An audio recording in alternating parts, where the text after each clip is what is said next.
Morning, Piggy. Morning, morning, morning. Good Saturday morning to you. It's Thursday, so we're doing this because we ain't gonna be out tomorrow, which will be Friday. So we'll do next Tuesdays this afternoon. Yeah. On the way in to pick her up. Yeah, because she's got a doctor's appointment tomorrow. Yeah. Which, Gives us a 4-day weekend. Yeah.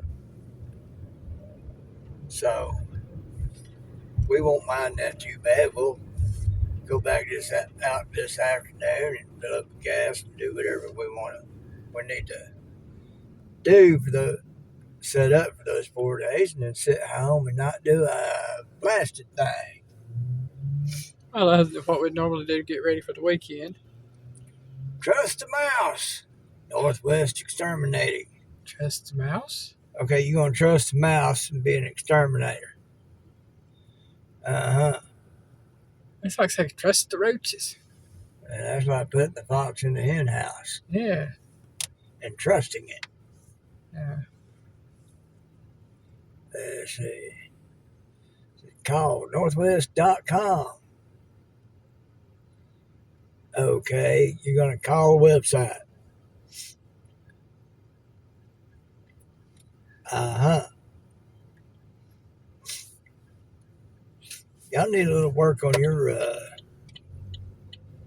thing there.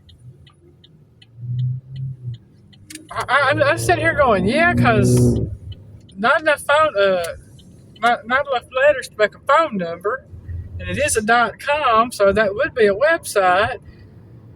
So how do you call it? Right. Well, Should say go to. Yeah. Northwest.com. Or put mousenorthwest.com or something. Search northwest.com. Something. I don't know. Oh. It's too early in the morning for me, y'all. I'm saying maybe somebody of y'all out there could make it make sense. That don't make sense to me. I'm just not seeing it. Like her, it's too early. I'm not awake enough to make any sense of it. I ain't awake, period, y'all. I've had an hour's sleep, and that's about it. I'm going to wait on you. I might could have got you, but I'm going to wait on you. If we had an engine snafu, we'd be in real trouble. Yeah. Because that truck would finish the job. Yeah. So anyway, we're going to do this one for Saturday. We'll do another one this afternoon on the way in to do for next Tuesday. And next Tuesday, next week will be back a little bit more on track. Yeah, hopefully. Maybe. I'm just at the point I don't even know what the track is anymore. Well, that could be the case. Could be the case there ain't no track. Looks like it's been raining. I think it's just where oil is slicked it up. Okay. Been smoothed out from traffic. The way the light's hitting it makes it look that way. Okay. So, well, let's see. Everything's pretty much same old, same old. All that stuff going on up on the hill. Dams are proving more and more the shutdown is their baby. Shoot, even a CNN talking head made Hakeem Jeffries look real bad. That was funny. That was absolutely funny. He kept saying pretty much the same thing every time she asked him a question. He couldn't give her a straight answer on why he wouldn't. He kept going around it, Yeah. trying to. Whether she intended to make him look bad or not, she was giving him every chance to give a decent, solid answer, and he kept going around it. They got nothing. Like I've said before, they've got nothing. They keep blaming Trump for what they've done. And they're not putting out any solid policy. They're not putting out any ideas or solutions. Yeah. The only mantra is Trump's fault. Yeah. They do it. They blame Trump. Well, I saw something yesterday talking about Schumer was told by these people that are putting on this No Kings 2 thing in Washington, D.C. this coming weekend, that if he opened up the government before they held that march, whatever it is, that they would be putting people up against him for his Senate seat. And that's Schumer's whole thing. He's scared for his seat. Yeah. Because AOC has gained such popularity among some that she'll run against him, and he knows he'll lose against her, although I don't know why or how. I guess people are just that stupid up there because they still can't see it. I mean, they are looking at putting a straight-up communist as mayor up there in New York City, so they've all lost their freaking minds. But I personally think that if you have a political ideology that is contrary to the Constitution, you should not be allowed to hold an office of any kind.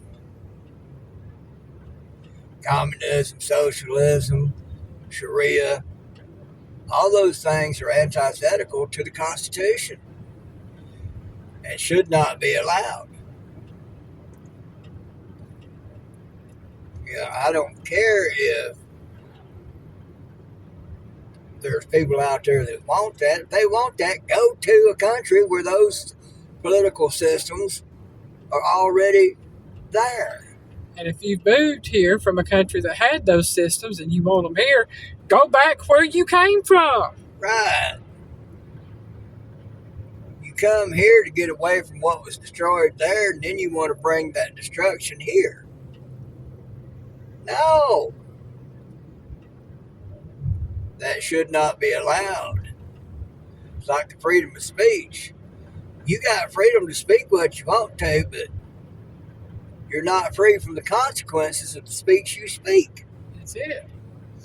Like you're yelling fire in a crowded theater when there ain't no fire. You go to jail for that. Well, same thing. You speaking political systems that are contrary to our Constitution, you don't get to run for no office. You get shut down and say, hey, you can speak it if you want to, but you're not qualified to run for office. I think if you have any affiliation with anything socialist, communist, you should not be allowed to run for office. You ain't straight up hardcore for the Constitution, you should not be in office. There's one going to try to pass a bill where if you're not American born and raised, you're not eligible for office. I agree with that 100%. So do I. And I think a few generations out from the first migrant person shouldn't be allowed to run for office until that family has been melded into the American way. First, second, third generation. Maybe fourth. Yeah, I'm saying, I would say first, second, third. Yeah, no, you don't run for office. Anything after that, maybe fourth or fifth, you could run for office. All that, because that means that your family's been here at least 3 generations. They've put down ties and roots. And have an interest in America. Yeah. That's the way I think it should be. Of course, I also think that the education system should put back actual education and teach proper history and teach what communism, socialism, and all those other isms really are. Yeah. Even capitalism. Show that capitalism is the ism that works. Mm-hmm. And it's like Margaret Thatcher, Prime Minister of England way back when, said the problem with socialism is eventually you run out of other people's money. It's here, right there. And that's very profound because it's so true. It's just like, I'm sure everybody out there knows and has got one or two in their families. You've always got that one going to everybody, draining them dry, and eventually, they move from one to the next because they drain one and drain them dry, and so they have to go to another one, and they start draining them dry, and they have to go to another one to keep saving them and run them dry. It's called being a parasite. And you got some, like I know, that they drain 2 or 3 dry at one time. Right? I'm sure all of y'all out there know somebody like that. It's the same thing, except it's on a national country level. Got all these other countries out there trying to drain us dry. Been keeping them up. Oh, well, socialism works in this country.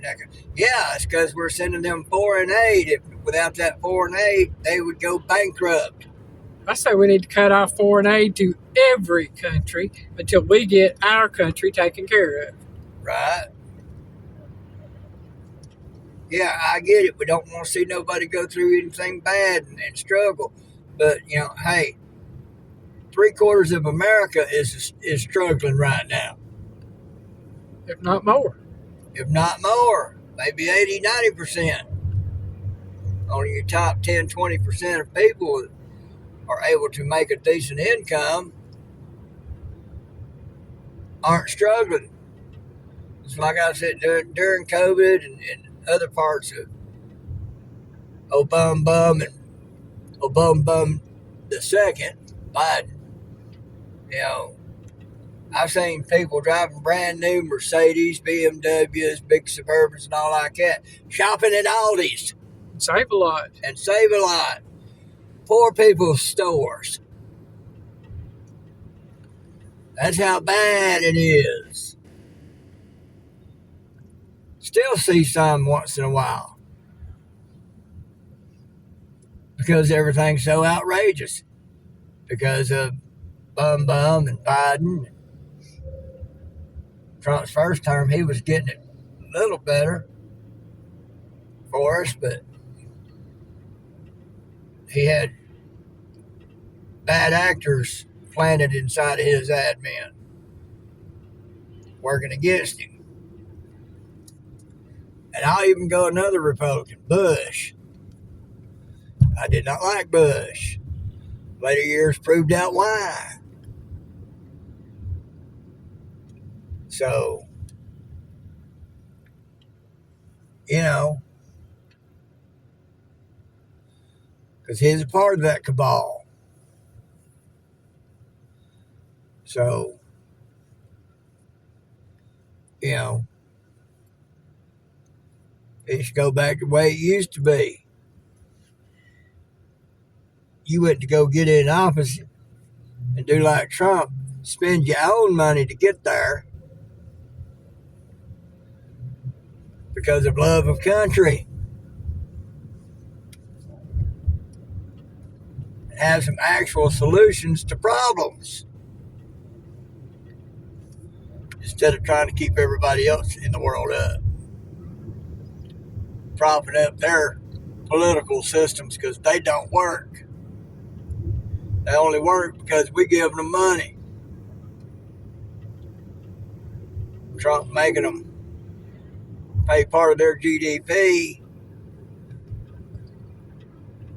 for our military support and protection is a good thing. I think they should pay more than what they're paying.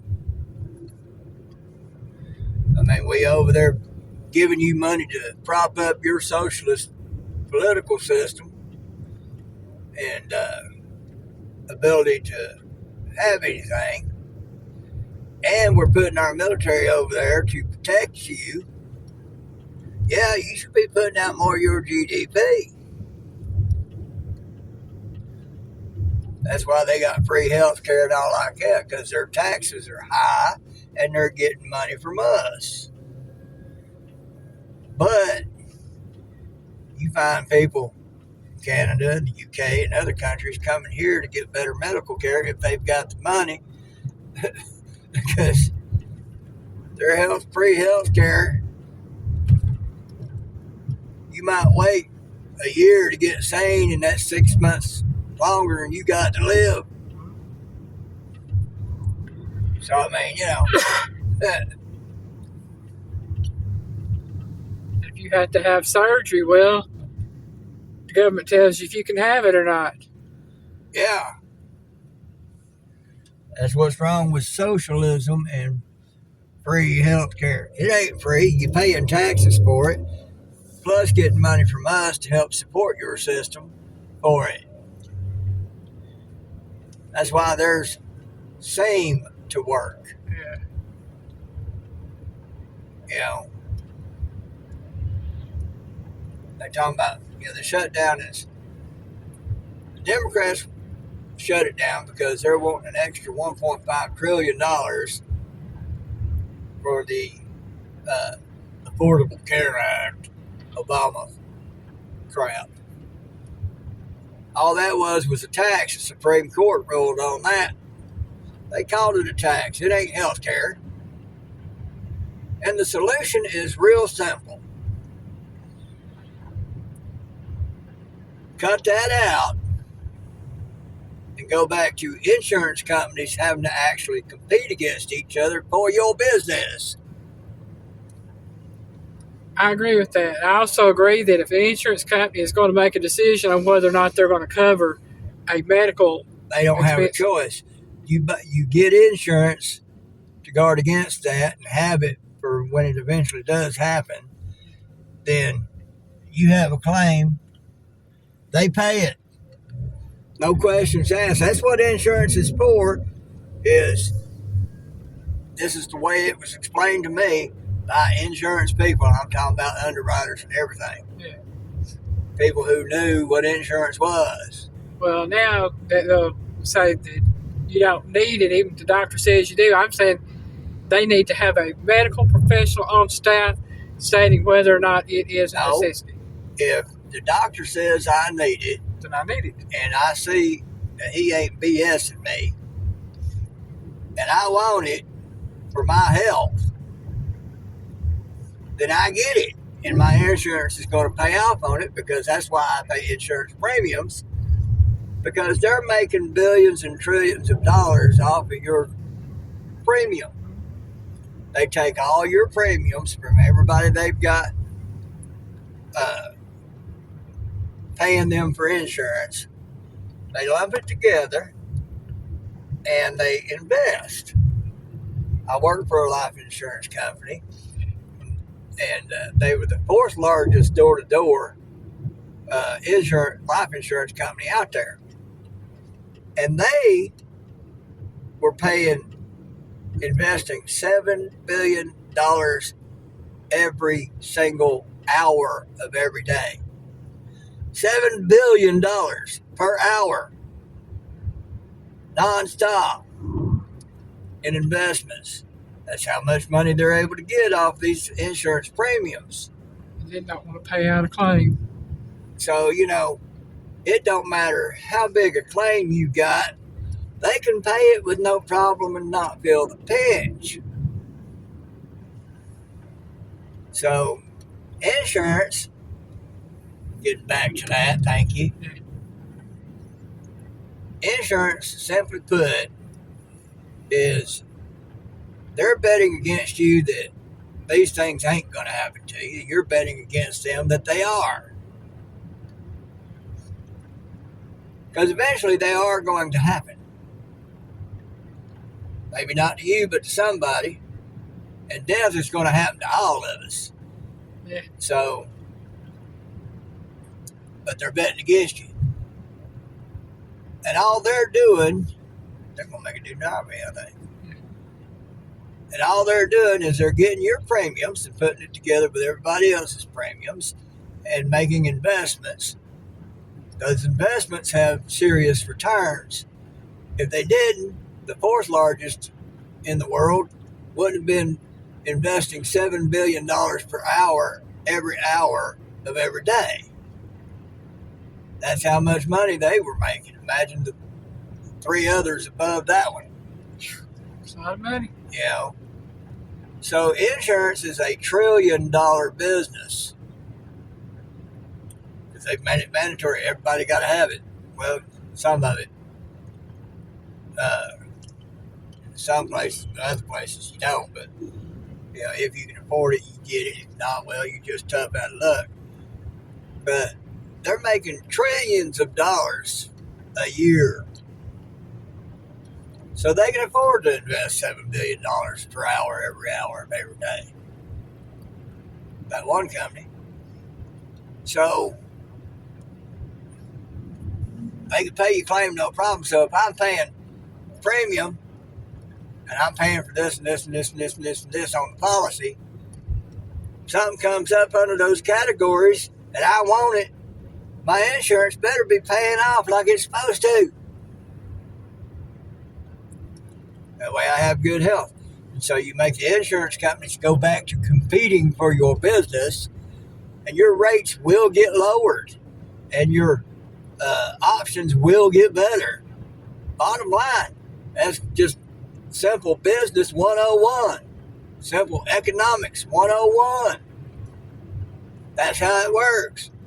The government don't need to be involved in that at all.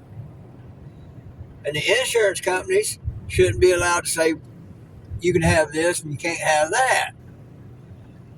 I'm paying for insurance to cover these things. I pay my premiums like clockwork. You better be paying my claim or you're getting sued for it. Bottom line, that's all you got to do. That's how you solve the healthcare problem, is you do that.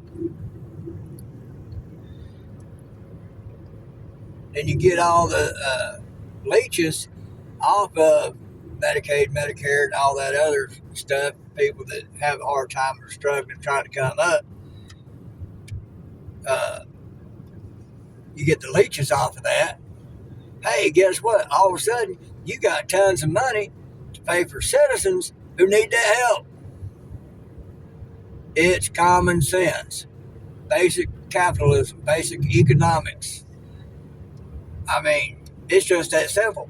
Democrats don't want to do that because they're gleaning that money for themselves. Y'all think about it. Biggie loves you.